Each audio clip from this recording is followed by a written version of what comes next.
my friends. I hope all is fine and well with you and yours. As promised, we're back today for another gardening venture at Together We Grow. My name is Chuck Collins, and welcome to our sustainable solar powered gardens. Just a reminder, if you guys have any questions at all, please feel free to leave them down below. I'm going to try to get to them. I'm absolutely going to try to get to them as soon as possible. If you tuned in yesterday, I hope you enjoyed the talk that we had yesterday, the little hangout session we had yesterday. If you're tuning in for the first time today, well, hey, hola, my friends. I hope you enjoyed today's session. Um, Today's session is going to be all about harvesting from Mizuna greens. You got a part of me, you can't get the smile off my face. There are hummingbirds zooming all around to the left and to the right of me. It's so awesome, guys. Let me see me walk over here and see if we can catch them. Just gonna hang out over here. There you go. You guys see him? Hey, buddy. Hi. There he goes. So at any given time in our gardens, you're going to see lots of, I call them creatures of fancy, and just, really is a paradise back here. So I hope you guys can stay focused. It's more focused than I am because it's hard for me to stay focused, especially with all of these beautiful just plants and just these amazing animals all around me. So keep in mind, if you hear the bzz or zoom going by, that's literally hummingbirds behind me. And don't be shocked if you see Cooper's hawks, things of that nature, maybe even the red-tailed hawk might stop by. You never know what's going to happen. And, Together We Grow Gardens. If you guys take a look behind me on the other side of the yard, I think you can see the refurbished Navajo grow bed. And so as we make these videos and we continue making these live videos and making these shorts and things of this nature, you'll see us going through each section in each part of the yard for different parts of the video. Because especially during these days and times where we're spending a lot more time at home, we're spending a lot more time with our families, we want to keep ourselves entertained. And it's entertained as well as educated. So what better way to do that than in a garden? So let's go back over here and check out the living wall. So as well as hang out with you guys, I'm also going to try to answer some questions. That's a big part. So I want to remind you guys, see, just as I came over here, there's a hummingbird that landed right behind me. Guys, it's so crazy in this yard. But I want to answer some questions that you guys left from yesterday. And a big one was, especially with the living wall, because I love this thing, guys, especially with the living wall. How often do you harvest? That's question number one. Question number two, how often do you pull a plant out and you replace it with another one? So I'm telling you guys, these are outstanding questions. These are questions maybe I wouldn't have thought to give you an answer for or even explain to you. So let me first explain the answer to the first question. How often do we harvest? Whenever we're hungry. That's the beauty to the living wall. You don't have to wait until the plant. This isn't one and done with our plants. See, that's the only thing to keep in mind. It's never one and done with our plants. We raise these throughout full maturity. So in typical gardens, traditional gardens, you grow a head of lettuce, and after 4 to 6 weeks, you chop off the head of lettuce. That head of lettuce is done. Let's use this Mizuna plant right here. Mizuna is actually an Asian green, sort of like arugula, looks like arugula. This is what we're going to be harvesting today, but we're going to use this as an example. I've harvested from this plant more times than I can count. We put this out here. You guys go through our past videos, you'll see that we actually started this out here. I think it was in in November. So we've been feeding off of the Japanese Mizuna greens since January. And we highly encourage you guys to try to grow something like that. Another question we were asked, what's an easy thing to grow? Once again, Mizuna, Japanese greens, these things flourish. We've been hitting low temperatures in the city of Tucson of between 25 and 28 degrees on a regular for the last 2 or 3 weeks. Let me see if I can talk and if you can see if I can still get that hummingbird in there while I'm talking. For the last 2 to 3 weeks, which is awesome, especially for those plants on the living wall. Unlike traditional gardening where the roots are basically at bay to whatever temperature that ground gets down to, and you can't do anything to moderate that. You can't do anything to change it. So when the ground gets super cold, the plant roots are going to do what plant roots do. They're going to shut down. They're going to wither off. They're going to try to save the energy, try to conserve more energy from the sunlight. In our living wall design, because it's never any sitting water, the water in the solution is constantly moving through the back membrane of the living wall, which is the actual fabric. The coldest water down there is going to get, and I checked it last night. It was I checked it this morning. It was 29 degrees this morning or 30 degrees this morning. The water in the tank was 53 degrees. So it's never going to freeze. How cool is that? How cool is that? So these plants, which the leaves already love the cold temperature, these plants are actually going to thrive in this environment. So The answer to the question, how often? Whenever we're hungry. How often do we change the plants out? Hardly ever. Plants have lives. And if there's one thing you notice about Together We Grow, we want to encourage the life of these plants. And we embrace it. We want them to live every single day. They say that we're not promised the next day on God's green earth. I'm not going to get all religious or anything. And I believe that's true. But also, neither are plants. But if we are going to be the ones who take raising these plants as our responsibility, I think we should take it serious. Don't you guys? They got one life, man. They got one life, and this plant with this one life can keep rejuvenating ours, especially greens like this. Now, I had mentioned earlier that this sort of looks like arugula, and it does. And it contains a lot of nutritional factors of arugula as well. High in vitamin K, high in vitamin C, high in vitamin A, especially vitamin K. Vitamin K for an older person like myself who's in their mid-50s, yeah, mid-50s, killing it. But older person like myself in their mid-50s, vitamin K is awesome for our bones. It really is. It also helps out with our immunization and our natural healing factors. So grow you a plant that's going to help grow a better you. And might I add, Mizuna greens taste absolutely delicious. Here we go. Got another handful right here. In an earlier video, I was telling you guys how during the holiday seasons, especially produce like the greens, during the holiday seasons, you can fill up a bag like this, and this is called a batch or a bundle. And a batch of greens like this, either turnip, Mizuna, or mustard, or collard, goes for between $12 and $15 just for a bag of this, because not many people grow these. They may try to find them seasonally, and if you do, you'll find them all chopped up in a grocery store, but for the most part, those aren't even pure greens. Those are mixed greens, and you'll see that it's written on the bag. Why have mixed greens when you can grow your own? I always say it's a beauty to it. Grow your own. By growing your own, you avoid recalls. By growing your own, let me get a good one back here. You're saving you're saving gas because you're not going to the supermarket as much. By growing your own, you know you're providing the absolute best and highest nutritional value produce that you can for your family. By growing your own, mostly, you can trust where it came from. Because the same person who loves your kids and cares for your kids also cared for these plants. To me, that's the ultimate thing. It's that relationship between us, and that relationship fostered between the plants. I wake up every single day and I can't wait to get out here and do this. They say if you love what you do, you'll never work a day in your life. But I love working. I do. I love working. I love understanding that this is work, that the actual work is the bond, is the relationship between us and the plant. I said in that one video, and if you guys haven't seen it already, please, if you haven't had a chance, check out the documentary that was just done to us by the amazing people at Uplit. Hello, all of my friends at Uplit. I believe we're going to be working on another hour-long special to show you guys how to make these some of these amazing systems that we have here, and take it from idea, from concept, all the way to actualization, all the way to building it, and then showing you how to package where you grow from those systems so that you'll be able to profit from them. So thank you, Uplit, for making that happen. Also, much love to my friends over at Paragraphic. You guys are awesome sauce. If you guys haven't seen that video, please check it out, because you can actually see the growth of not just our gardens, not just our family, but us as a community.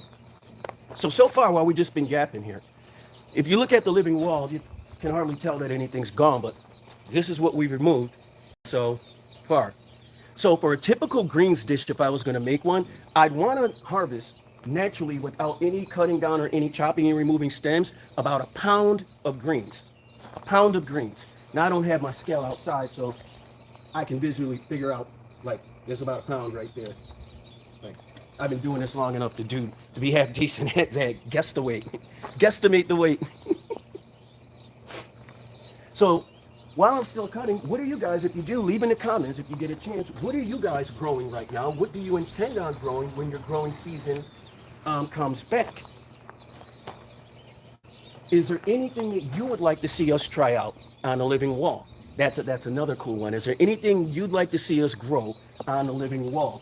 One of these days, I might even do it today during this video, I'm going to show you guys how incredible this design actually is. Because you guys see these full-size plants, right? Like, for example, it's a giant red cabbage. This is one cabbage leaf. Look at this, guys. One cabbage leaf, just one. And this is growing out of a system that is less than 1/8 of an inch thick. All of this. You know what? I think I have a title to this video, and the title is Plants That You Can Grow Together. If it's a leafy green, if it's a brassica, to me, like if you were to have an overhead shot of the living wall, it would be mind-blowing because all of these plants are friends. How many of us have been friends?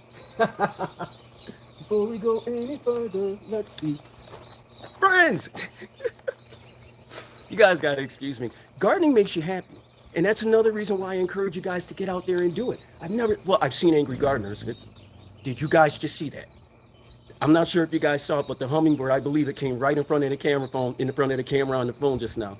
That's a ruby-throated hummingbird. She's right there. She's literally right there, just hanging out with me, watch her come. Sorry. She's literally right. Don't know if you guys saw that, but it was 2 of them. Hey man, like gardening is for the fun. Like I said, the birds are part of the community.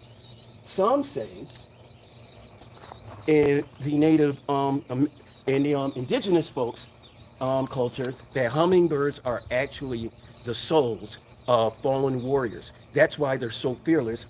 Hummingbird right there. That's why they're so fearless when it comes to interactions with humans.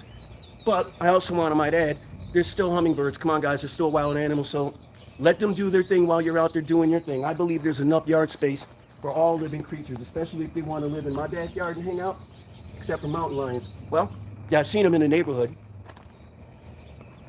I know you guys are thinking right now, did he just say so? Yes, our mountain lions in the neighborhood. Yes, we've had mountain lions, we've had bobcats. We have bobcats all the time. There's actually a family of bobcats that reside somewhere in our neighborhood.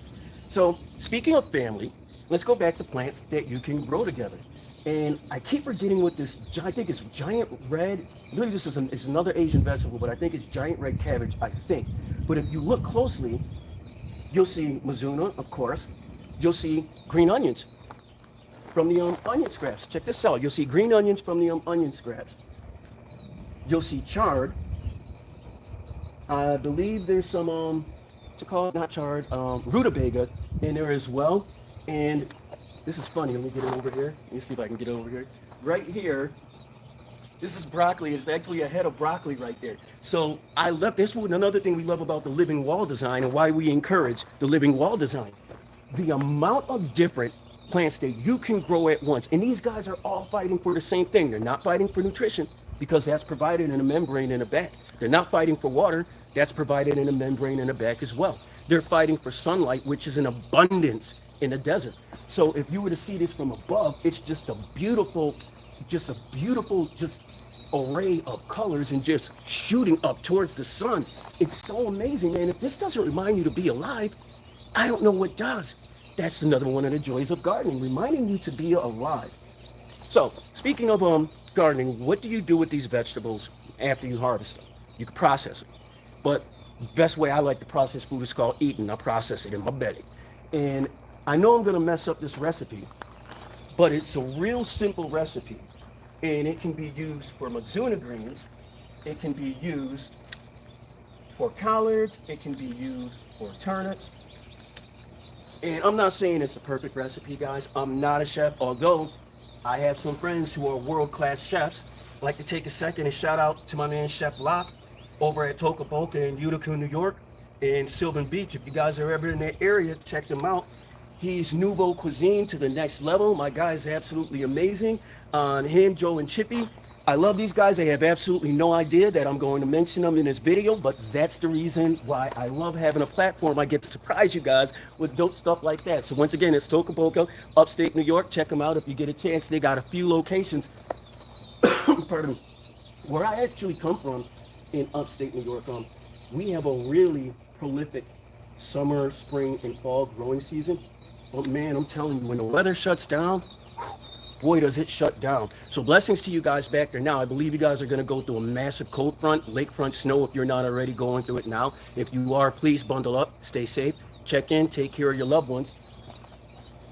Oh, so back to that recipe. About a pound of greens. Just want to get this right. Let me chop. If I'm leaving things out, guys, just please forgive me. Once again, I'm not the chef. Rose is the chef. But a pound of greens, 2 tablespoons chopped garlic, chopped onion, some olive oil, red pepper flakes if you want them, apple cider vinegar if you want it on the end, as well as some lemon juice if you want it on the end. I know I'm forgetting something in there. What you want to do is you take a pot, you heat up your olive oil, 2 tablespoons of olive oil, all right? And in that olive oil, you're going to put your onions. And you're going to stir those onions up, heat them up until they're nice and golden, all right? So that's pretty cool. Then you're going to put that garlic in. You're going to do the same thing. Just toss that garlic in there, maybe a minute, not even a minute, 20, 30 seconds, something like that. Toss it up. Make sure that those aromatics really get to moving. Then you're going to put in your 1 pound of chopped greens. Now, when it comes to these greens, I'll just show you guys with one stem, all right? Here's what we do. When I rinse them, because even though they're grown hydroponically, I don't have to worry about soil-borne pests or anything of that nature. I'm still going to rinse them and wash them because it's just nature. But when you rinse them, I wash them and I rinse them whole, like this. I don't cut them. I don't separate them. I rinse them whole like this because it's a lot easier. The greater surface for the water, the easier it is to clean this. After that, it's as simple as this. Boom, boom, boom, boom, boom. Into bite-sized chunks after they're washed and rinsed. So we're going to do that pound into those bite-sized chunks. In this case, because I'm good on my fiber, I'm actually not going to use the stems, but these stems are edible, so I'm just not going to use the stems in this case. So we have that pound of chopped up Mizuna. We're going to put that into that pot with the onions and with the garlic. We're going to give it a nice stir just to make sure that those aromatics are coated across those greens. We're then going to put in 2 cups of either water or chicken broth, your choice. We're going to bring it to a boil. Once it's to a boil, we're going to cover it. We're going to put it on simmer, and we're just going to let it sit for a half an hour. Guys, when I tell you this is absolutely delicious, after that half hour, you take the top off that pot. Here's a little trick. You can either use, I love the red pepper flakes. I always use them. So some red pepper flakes on top, just a little bang, red pepper flakes.